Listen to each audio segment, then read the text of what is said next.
Assalamu alaikum to all of you.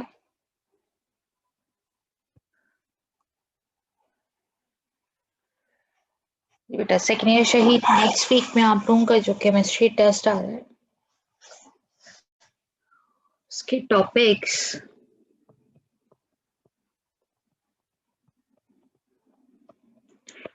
Common names,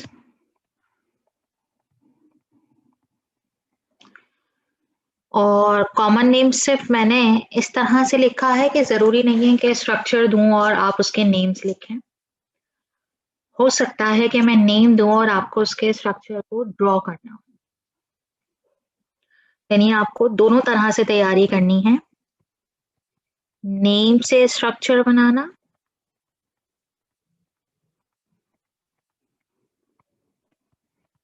and structure का name लिखना।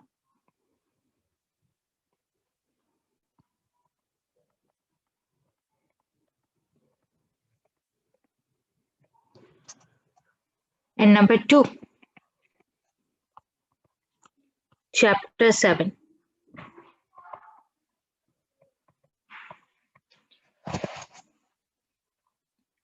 Chapter 7 आपने आज की क्लास तक जितना भी पढ़ना है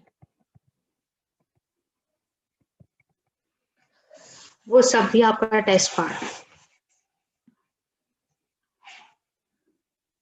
होपफुली आप सबने अपना टेस्ट टॉपिक नोट डाउन किया होगा, इसलिए मैंने बड़ा क्लियरली लिख दिया है ताकि आप आसानी से इसे देख सकें कि आपका जो टेस्ट टॉपिक है common names, name to structure, structure to name, आपको दोनों की तैयारी करनी है। सिर्फ कॉमन नेम की बात हो रही है, उसमें कोई IUPAC नेम इन्वॉल्व नहीं होगा। और चैप्टर 7 आप आज की डेट तक जो कुछ भी पढ़ रहे हैं उन सब टॉपिक्स की भी आपको करनी है प्रिपरेशन।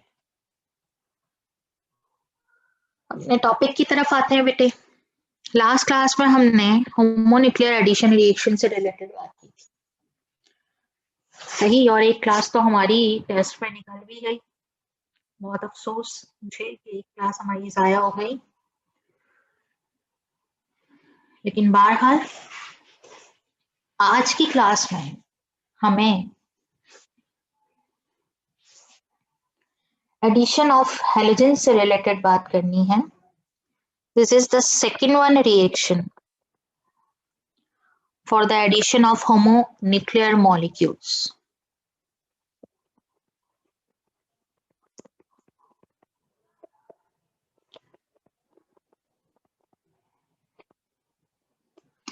एडिशन ऑफ हैलोजेंस को बेटा आप हैलोजिनेशन भी कहते हैं।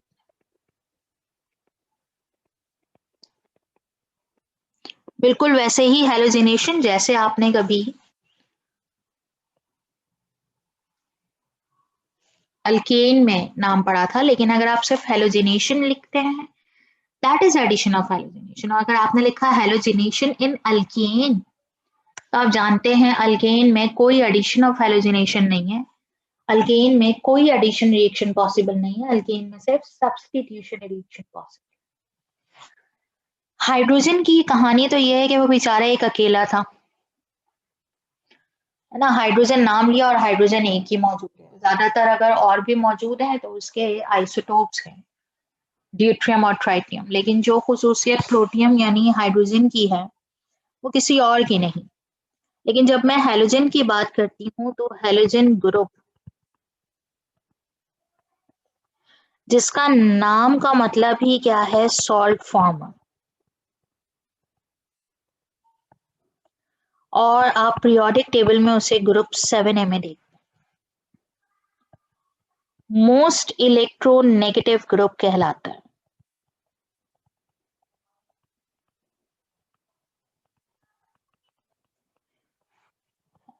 ये तमाम तर नॉन मेटल्स में सबसे ज्यादा नॉन मेटालिक बिहेवियर रखते हैं।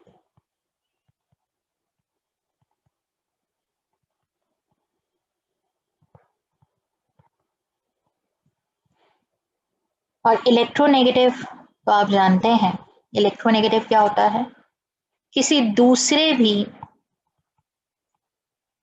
एटम के इलेक्ट्रॉन्स को अपनी तरफ अट्रैक्ट करना। That property is known as electronegativity, चाहे वो सिंगल इलेक्ट्रॉन हो या पेयर्ड ऑफ इलेक्ट्रॉन।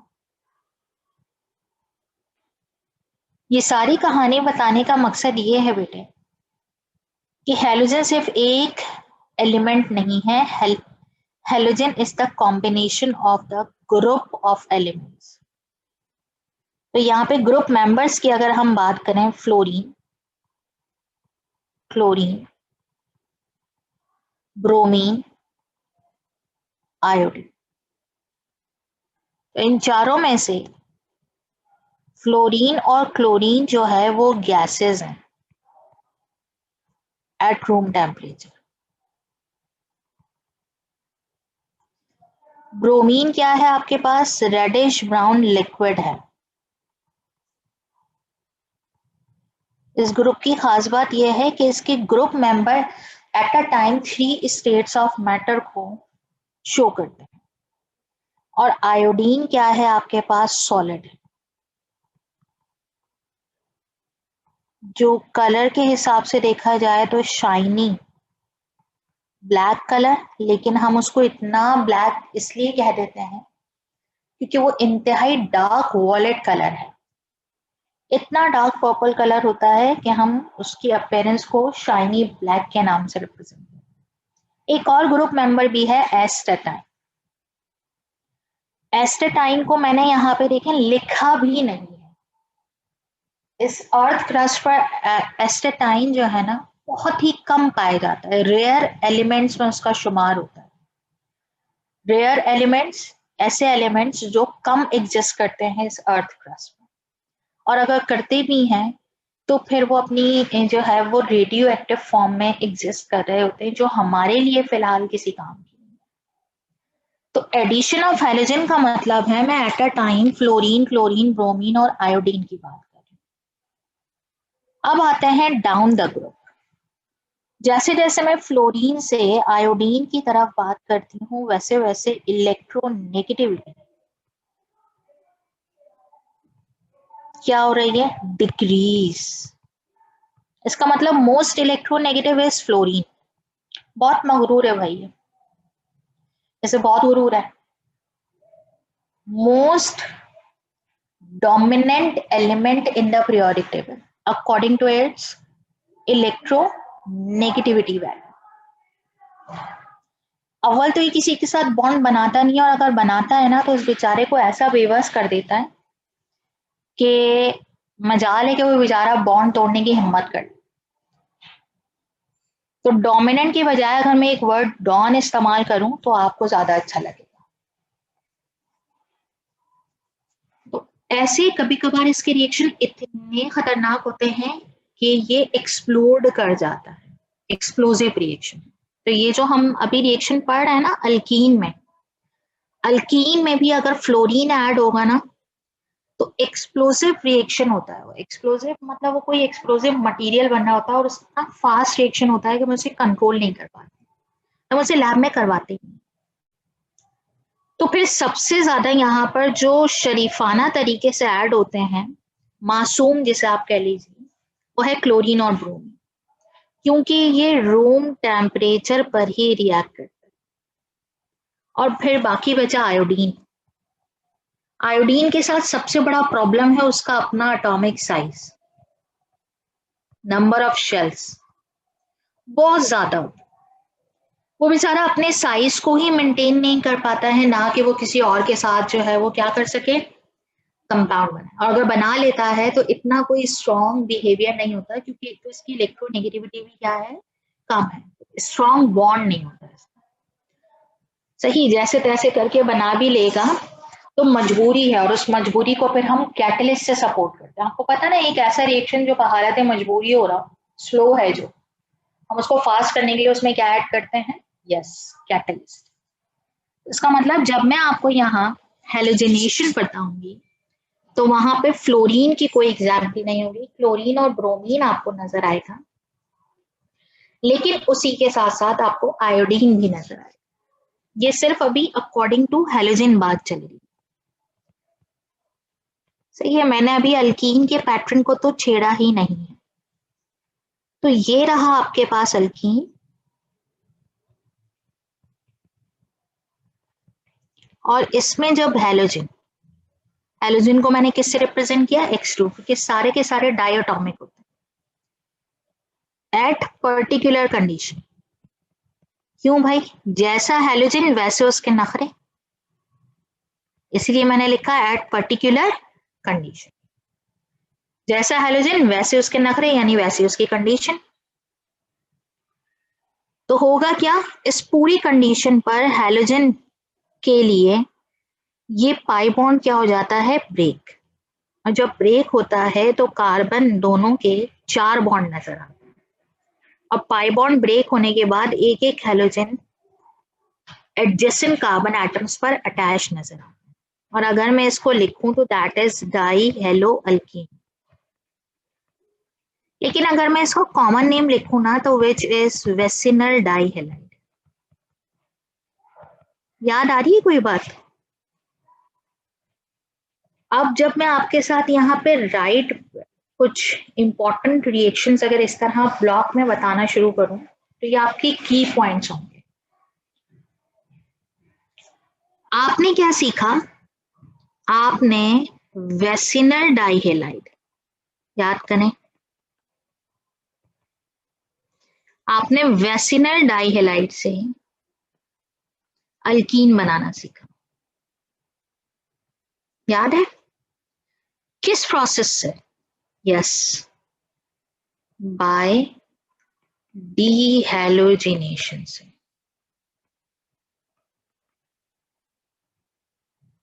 बाय डीहैलोजिनेशन आप अल्कीन से वेसिनल डाइहेलाइड बनाना सीख रहे हैं। किस प्रोसेस से? यस, हैलोजिनेशन से। ये दोनों एक दूसरे के ऑपोजिट हो गए। जब अल्कीन में हैलोजन ऐड होगा तो वेसिनल डाइहेलाइड, जब वेसिनल डाइहेलाइड से हैलोजन रिमूव होगा तो क्या बनेगा, अल्कीन। तो जब भी मैं किसी भी रिएक्शन के लिए ऑल्टरनेटिव फॉर्म बताऊं बेटा तो याद रखें की पॉइंट्स है, कन्वर्ट द फॉलोइंग।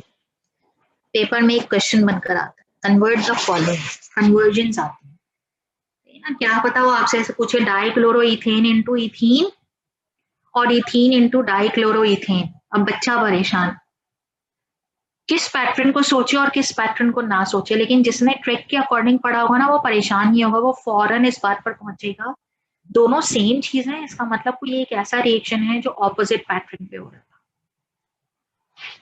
सही, तो मैंने इस रिएक्शन की इंपॉर्टेंस बताई। अब आते हैं इसकी एग्जाम्पल। एग्जाम्पल अगर आप कहते हैं तो मैंने सबसे पहले यहां पर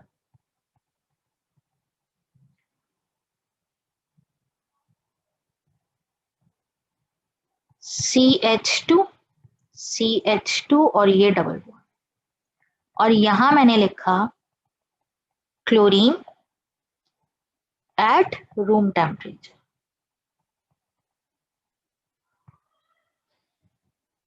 क्लोरीन एट रूम टेम्परेचर क्या होगा, आप जानते हैं मैंने आपको बताया था क्लोरीन और ब्रोमीन क्या है, मासूम, रूम टेम्परेचर पे रिएक्ट कर जाएंगे।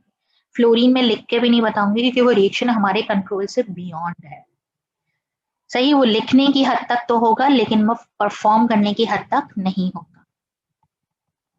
CH2 यहां आ गया Cl और यहां पर भी क्या आ गया Cl, that is die chloro ethane. और ये क्या था आपके पास, इथीन। सही, अब सारे हैलोजन मैं एक एक करके ईथीन में ऐड होते हुए बताऊंगी।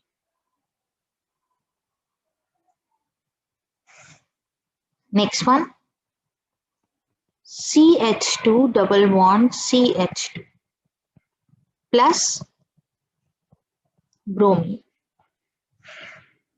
Eight room temperature.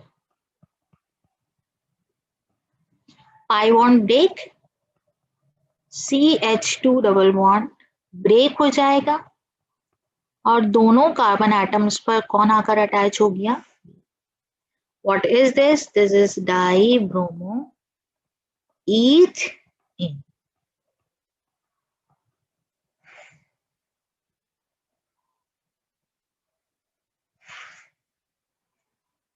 Next CH2 double bond CH2 plus I2। कौन नजर आ रहा है बेटा? आयोडीन। और आयोडीन के बारे में क्या बताया था? इलेक्ट्रोनेगेटिविटी कम है, एटॉमिक साइज ज्यादा है, जरा मुश्किल से रिएक्ट करता है, इसका मतलब स्लो रिएक्ट करता है। स्लो के लिए आप यहाँ पे कैटलिस्ट लेते हैं, कैटलिस्ट भी देख लें, ऑर्गेनिक ही है विच इज इथेनॉल। इथेनॉल का मतलब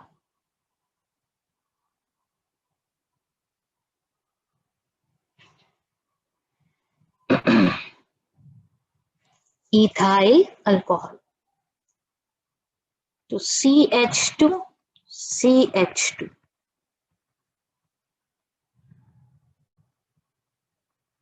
सही, तो क्या हो जाएगा? Yes, die iodo ईथ। क्या बनेगा बेटा?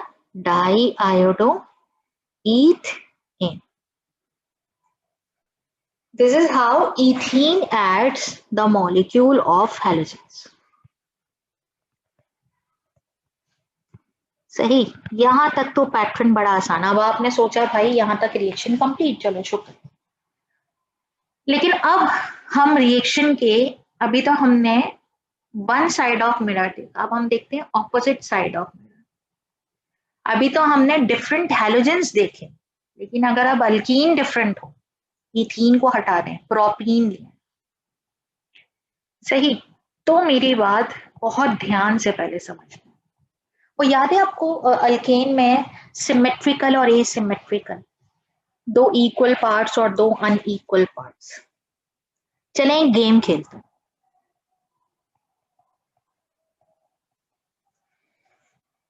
अगर मैं इस मॉलिक्यूल को, जो दो कार्बन पर कंसिस्ट कर रहा है अल्कीन का, अगर मैं इसको इसके डबल बॉन्ड से ब्रेक कर दूं, तो क्या ये दो इक्वल पार्ट्स, दो सिमिलर इक्वल पार्ट्स पर डिवाइड करता है? तो आप कहेंगे जी मिस नजर तो कुछ ऐसे ही आ रहा है। चलें इसकी एग्जांपल ले लेते हैं। CH2 double bond CH2। मैं आपसे कहूं बेटा, मैं अगर डबल बॉन्ड से ब्रेक करूं तो इक्वल पार्ट्स हैं, तो आप कहेंगे जी ये तो इक्वल पार्ट्स हैं। चलें नेक्स्ट वन एग्जांपल देखते हैं। CH3 CH double bond CH CH3। ये भी एक ऐसा अल्कीन है, 2 ब्यूटीन जिसे आप कहते हैं। अगर मैं इसको डबल बॉन्ड से ब्रेक करूं तो क्या दो इक्वल पार्ट्स नजर आएंगे? आप कहेंगे जी बिल्कुल नजर आ रहे हैं। शर्त क्या है डबल बॉन्ड से ब्रेक करना? अल्कीन के सिमेट्रिकल और एसिमेट्रिकल कंडीशन को आप किससे पहचानेंगे? अल्कीन के सिमेट्रिकल और एसिमेट्रिकल कंडीशन को आप डबल बॉन्ड से पहचानें और उससे ब्रेक करें। तो इसका मतलब ये जो कंडीशन मैंने आपको बताई, ये किसके लिए है? सिमेट्रिकल। चलें नेक्स्ट वन देखते हैं। अगर कंडीशन ऐसी हो,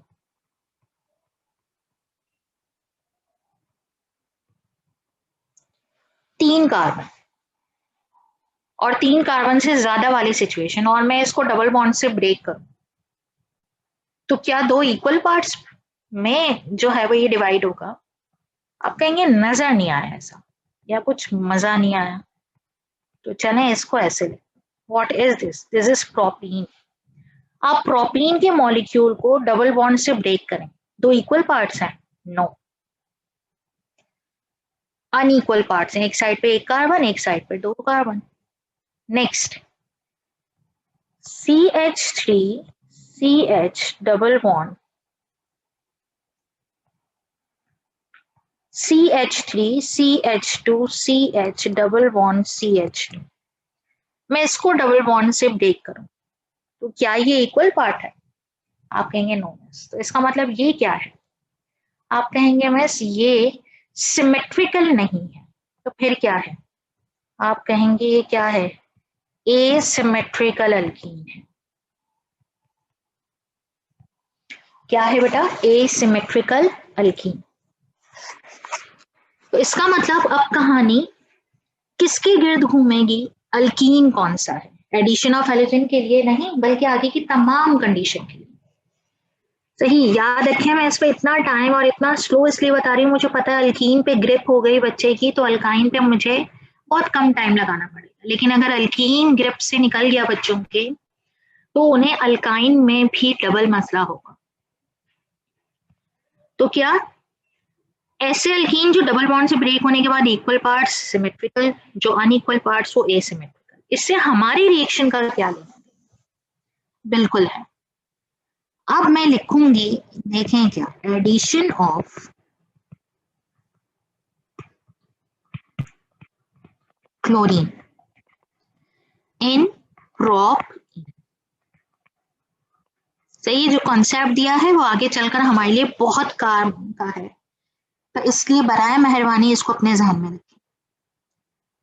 CH3 CH double bond CH2 propene plus, यहाँ मैंने क्लोरीन को ऐड करवाना, और आपको पता है क्लोरीन किस कंडीशन पे जाएगा? Eight room temperature.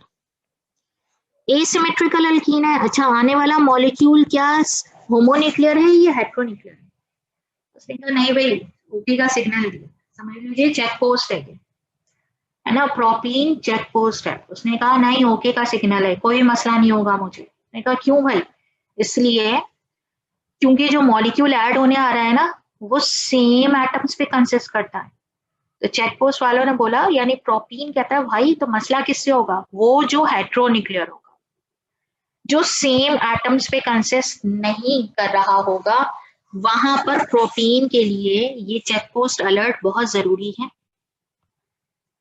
तो यहां पर फिलहाल क्या होगा? यस, इस पूरी कंडीशन पर ये पाई बॉन्ड क्या हो जाएगा? ब्रेक।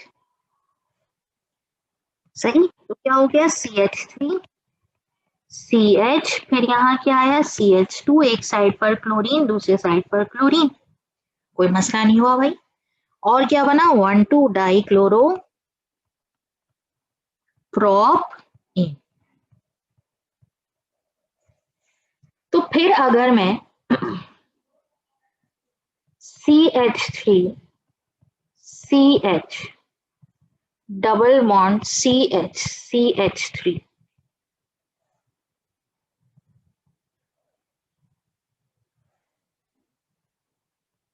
क्या लिखा मैंने? 2 ब्यूटी। और अगर मैं यहां ब्रोमीन को ऐड करना चाहूं एट द सेम कंडीशन, तो क्या होगा? यस, डबल बॉन्ड ब्रेक, और इन दोनों कार्बन एटम चेक पोस्ट पे चेक करना जरूरी है। आप कहेंगे जी बिल्कुल, एक नजर डाल लेते हैं। क्या चेक करें भाई? अल्कीन कौन है? सिमेट्रिकल है, और ऐड होने वाला मॉलिक्यूल भी क्या है? सेम एटम्स पर है। चेक पोस्ट अलर्ट जो है वो क्या है? क्लियर है। क्यों? क्योंकि ना तो अल्कीन एसिमेट्रिकल है और ना ही मॉलिक्यूल्स डिसिमिलर एटम्स पे कंसिस्ट करते हैं। ये एडिशन बहुत आसान है। कैसे? डबल बॉन्ड ब्रेक, और यहां पर क्या आ गया? ब्रोमीन, और यहां पर क्या आ गया? ब्रोमीन। तो क्या बना? 2,3 डाई ब्रोमो ब्यूट इन। भाई आप चाहें तो अपनी आसानी के लिए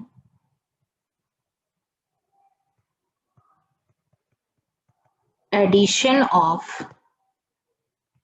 क्लोरीन इन 2 पेंटीन करके देख लीजिए, ये ना, ताकि आपकी प्रैक्टिस भी हो जाए। Addition of chlorine in 2 pentene. और अगर आप आयोडीनेशन की बात करते हैं तो हमेशा याद रखिएगा आपको वहां पे कैटलिस्ट लिखना पड़ेगा। That's it. आगे बढ़ते हैं भाई।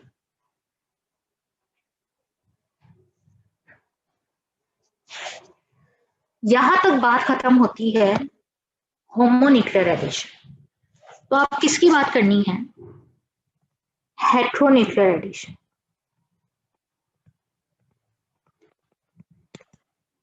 Addition of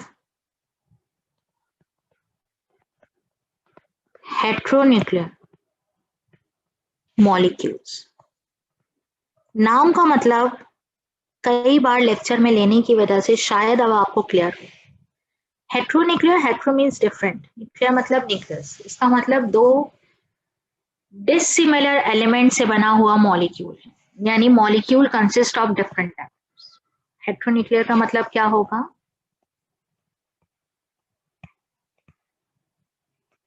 molecule consist of different atoms.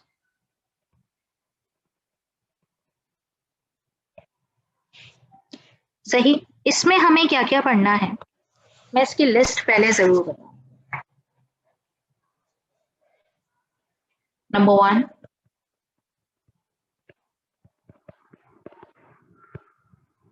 Addition of hydrogen halide. Number 2, addition of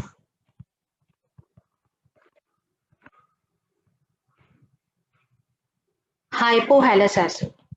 ये वही वाली कहानी है कि कुएं में छलांग लगाने से पहले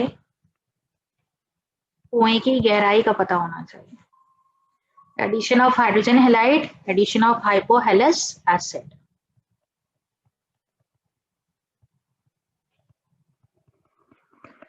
addition of water,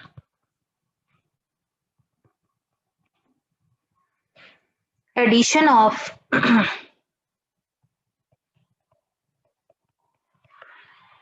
chlorine water,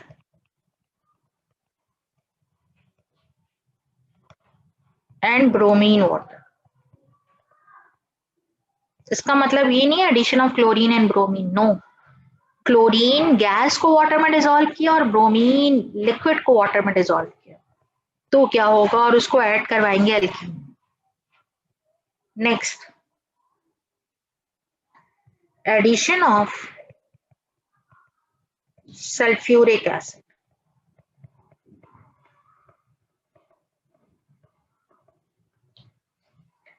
सही। तो इस हेट्रोन्यूक्लियर में इस बार सिर्फ दो नहीं होंगे, इस हेट्रोन्यूक्लियर के अंदर 5 रिएक्शंस, और इन 5 रिएक्शंस में से हम सबसे पहले जो पढ़ने वाले हैं that is addition of hydrogen halide.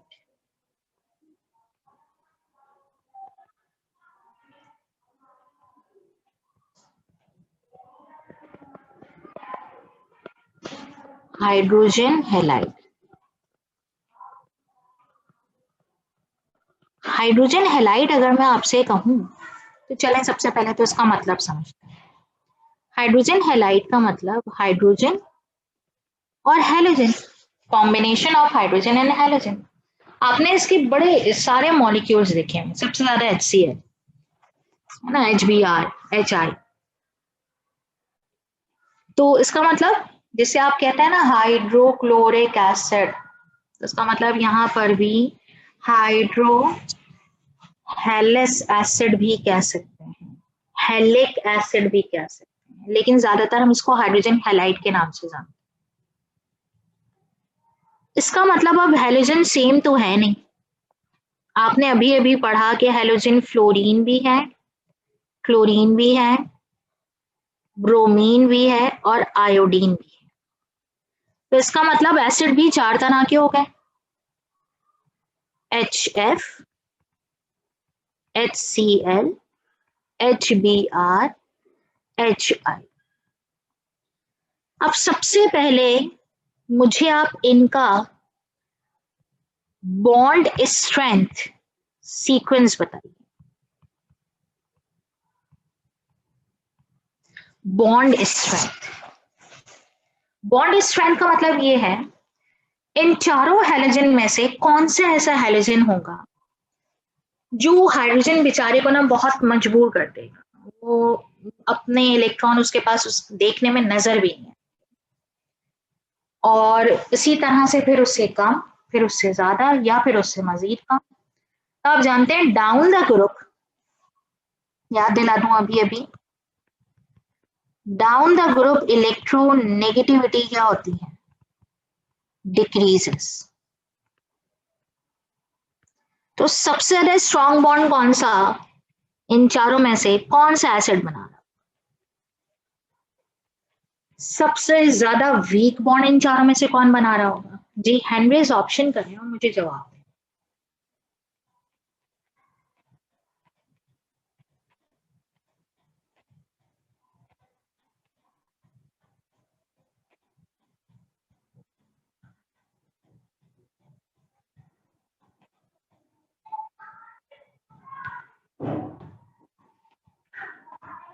जी बेटा फातिमा।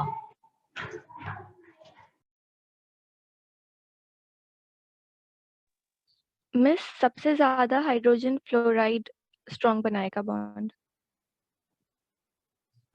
अच्छा, इन्होंने कहा सबसे ज्यादा हाइड्रोजन फ्लोराइड। और अब्दुल्ला, आप क्या कहेंगे? मिस हाइड्रोजन फ्लोराइड ज्यादा स्ट्रॉन्ग बनाएगा। और सबसे वीक कौन बनाएगा? Miss hydrogen iodide. Hydrogen ion. Good. इसका मतलब कॉन्सेप्ट समझ में आ गया ये वाली बात का। Hydrofluoric acid bond is stronger than hydrochloric acid is stronger than hydrobromic acid is stronger than hydroiodic acid. तो बॉन्ड स्ट्रेंथ हमें समझ में आ गया, यानी बॉन्ड स्ट्रेंथ क्या हो रहा है? डाउन द ग्रुप डिक्रीज हो रहा है। Bond strength down the group क्या हो रहा है? डिक्रीज। यही कहेंगे आप? इसका मतलब टॉप वन का बॉन्ड स्ट्रेंथ क्या है? सबसे ज्यादा। चलिए अब आगे बात करते हैं। ये तो बॉन्ड स्ट्रेंथ की बात हो। अब आते हैं HF, HCl, HBr और HI। इनको अरेंज करना है on the basis of acidic character.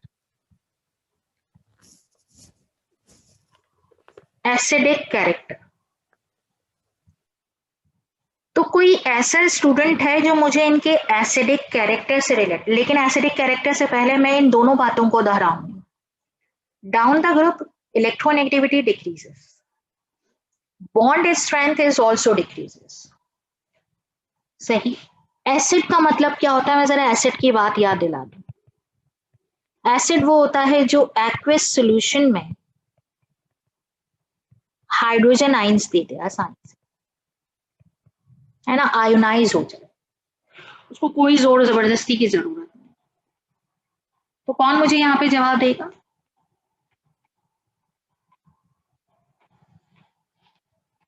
Acidic strength यानी acidic character down the group increase और डिक्रीज?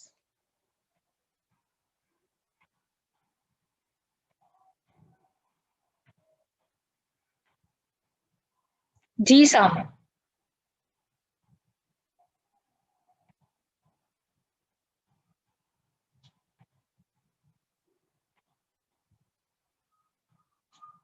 Hello miss. जी बेटा। Acidic group acidic nature increase होगी। Down the group? Down the group. क्यों? नहीं, 1 second miss. Acidic nature decrease होगी जो कि बॉन्ड स्ट्रेंथ तो डिक्रीज हो रही है। अच्छा, ओके, देखते हैं बाकी सब क्या कहते हैं। जी फिजा। अस्सलाम वालेकुम मिस। वालेकुम अस्सलाम। मिस HI स्ट्रॉन्ग होगा क्योंकि ना बॉन्ड स्ट्रेंथ डिक्रीज हो रही है तो हाइड्रोजन आयन ज्यादा मतलब जल्दी जल्दी मिल सकती हैं। अच्छा, और HF में ऐसा नहीं होगा भाई? उसका तो बॉन्ड स्ट्रॉन्ग है, उसमें क्यों नहीं हो रहा? मिस लेकिन उसमें बॉन्ड ब्रेकिंग में मसला होगा ना क्योंकि वो उसकी बॉन्ड स्ट्रेंथ सबसे ज्यादा है और यस, इलेक्ट्रोनेगेटिविटी भी ज्यादा है। Excellent, that's the concept. ये है सिंपल कॉन्सेप्ट कि आपके पास जिसका बॉन्ड होगा स्ट्रॉन्ग वो इतनी आसानी से अपना हाइड्रोजन आयन क्यों देगा भाई? वो नहीं देगा। तो down the group acidic strength क्या हो रही है? इंक्रीजेस। तो HI is stronger than HBr is stronger than HCl is stronger than HF. तो ये बात याद रखें, हाइड्रोफ्लोरिक एसिड का बॉन्ड स्ट्रॉन्ग है लेकिन एसिड क्या है, सही वीक है, इतनी आसानी से आयोनाइजेशन नहीं देता, इतनी आसानी से आयोनाइज हो गई। और हाइड्रोजन आयोडाइड, यानी हाइड्रोजन आयोडाइड की तो मजबूरी बेचारे की ये है कि आयोडीन का अपना एटॉमिक साइज क्या था, ज्यादा, उसने हाइड्रोजन को भी अट्रैक्ट करके रखा हुआ है, उसे तो जैसे ही मौका मिलेगा ना वो क्या करेगा, अपना बॉन्ड क्या कर देगा, वहां पे ब्रेक कर देगा और आयोनाइज हो जाएगा। जबकि HCl और HBr जो होंगे वो मॉडरेट एसिड्स हैं, लेकिन एज कंपेयर टू HF और एज कंपेयर टू HI इनका बिहेवियर आप प्रेडिक्ट कर सकते हैं कि किससे ज्यादा है और किससे कम है। ये जो हाइड्रोफ्लोरिक एसिड है ना, ग्लास, जितनी भी ग्लास इंडस्ट्रीज हैं उन तमाम ग्लास के ऊपर आप जो डिजाइनिंग देखते हैं या जितनी भी ऐसी बिल्डिंग्स बनाई जाती हैं जिसमें आप ग्लास को एज अ मटेरियल के तौर पे यूज कर रहे होते हैं और उसके ऊपर डिजाइनिंग की जाती है, तो वो डिजाइनिंग मटेरियल जो कर रहा होता है वो हाइड्रोफ्लोरिक एसिड है। चाहे कोई भी वेदर कंडीशन हो, चाहे कितना ही स्ट्रॉन्ग डिटर्जेंट अप्लाई किया जाए, चाहे जैसे भी वॉशिंग की जाए, सही उसका डिजाइन इसके साथ वॉश आउट नहीं हो जाता। तो क्या, क्यों? क्योंकि हाइड्रोफ्लोरिक एसिड का बॉन्ड इतना स्ट्रॉन्गर है जो इतनी आसानी से डिसोसिएट होने वाला नहीं। आप कहेंगे मिस आप पढ़ा रही थी एडिशन ऑफ हाइड्रोजन हैलाइड, हम खो गए एक तो इलेक्ट्रोनेगेटिविटी में, फिर हम खोए बॉन्ड स्ट्रेंथ में, और हम फिर मजीद खो गए एसिडिक स्ट्रेंथ। इन सारी बातों का लिंक अगर रिएक्शन से ना होता तो मैं कभी भी नहीं बताती। और ये वो पॉइंट्स हैं जो मैंने अभी आपकी स्क्रीन पे जो नजर आ रहे हैं ना, ये वो पॉइंट्स हैं जो हर यूनिवर्सिटी अपने एडमिशन टेस्ट में लाजमी तौर पर लेती है और एग्जाम में इसमें से MCQ लाजमी बनता है। क्यों? और बच्चे वहां पे अभी आपने मुझे आंसर दिया ना, आपका कॉन्सेप्ट स्ट्रॉन्ग हो गया, लेकिन जैसे जैसे आप दूसरी चीजें पढ़ते ना, ये दिमाग के कोने में कहीं और चला जाता है, डिसॉल्व होना शुरू हो जाता है, बाकी चीजें जगह ले लेती हैं। तो बस एक पढ़ाई ऐसी चीज है जिसमें बाकी चीजें रिप्लेस ना हो, हर चीज की इंपॉर्टेंस कायम रहे, थोड़ी बहुत हो, लेकिन जैसे ही दिमाग में जैसे ही वो चीज सामने आए ना एज अ क्वेश्चन, तो आप उसको सॉल्व कर सकते। ऐसा पढ़ना है, रट्टा लगाते हैं तो जाहिर सी बात है वो भूल जाएंगे, समझ के पढ़ेंगे ना तो हमेशा याद रहेगा। HF का बॉन्ड स्ट्रॉन्गर क्योंकि इलेक्ट्रोनेगेटिविटी ऑफ फ्लोरीन ज्यादा, तो इतनी आसानी से आयोनाइज होगा नहीं, तो वो वीक एसिड है। जबकि HI सबसे स्ट्रॉन्गर है, क्यों? क्योंकि उसकी इलेक्ट्रोनेगेटिविटी सबसे कम है, हाइड्रोजन के साथ उसका कॉम्बिनेशन इतना स्ट्रॉन्गर नहीं, उसको जैसे ही एक्वस मीडियम मिलता है वो क्या हो जाता है, आयोनाइज। यहाँ तक हम अपनी आज की क्लास रखते हैं, टेस्ट टॉपिक आपको बता दिया है, नेक्स्ट क्लास में कंटिन्यू करेंगे। Thank you so much.